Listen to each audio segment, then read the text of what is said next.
इस वक्त हमें motivational speaker doctor Javed Iqbal join कर चुके हैं। उनसे जानते हैं कि बच्चों को रोकना आसान है या फिर मुमकिन है। अस्सलाम वालेकुम जावेद साहब। जी वालेकुम सलाम। जावेद साहब, ये जो आज़ादी का जश्न मनाया जाता है, बच्चे नहीं कुछ मंचले भी होते हैं जो कि बड़े भरपूर तरीके से बाजे बजाते हैं, सिलेंसर निकाल के बाइक्स चलाते हैं, हुल्लड़बाजी, शोर शराबा, पटाखे। तो ये इनको समझाना मुमकिन है या फिर बच्चों को आजकल के दौर में समझाना बिल्कुल मुमकिन नहीं है? या ये जो कर रहे हैं वो सही कर रहे हैं? बहुत बहुत शुक्रिया।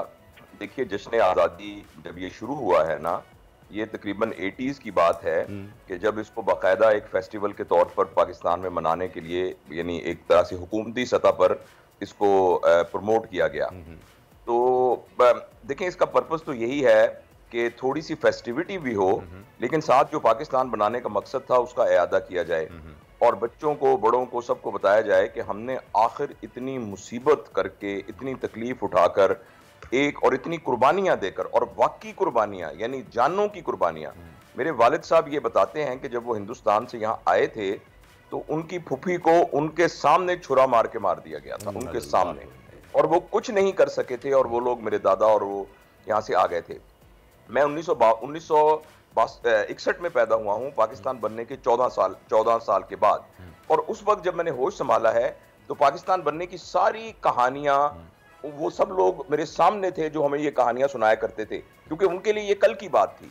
लेकिन अब ये जो हमारे पास इस वक्त जो नस्ल है, जो अब जो बच्चे पैदा हुए हैं, जो पाकिस्तान बनने के 20 यानी 50 साल के बाद पैदा हुए हैं, इन बच्चों को ये बताने की जरूरत है कि असल में हमने पाकिस्तान बनाया क्यों था।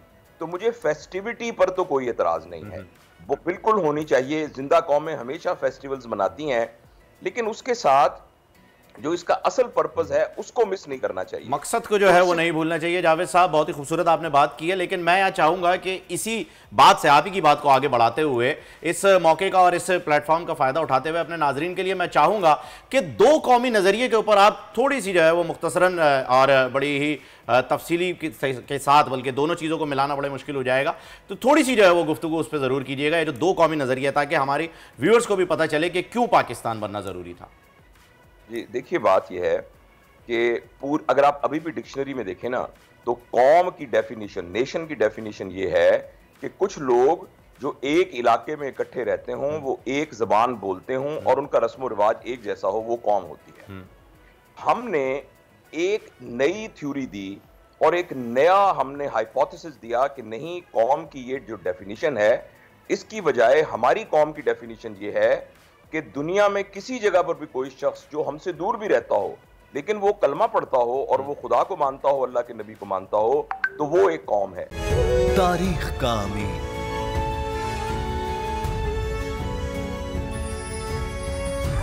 आजादी की अलामत,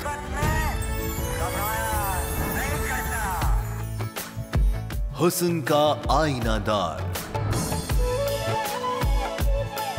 फिक्र व नजरिए की अक्कास, सरफराजी का गवाह, यानी हम सबका निगहबान पाकिस्तान।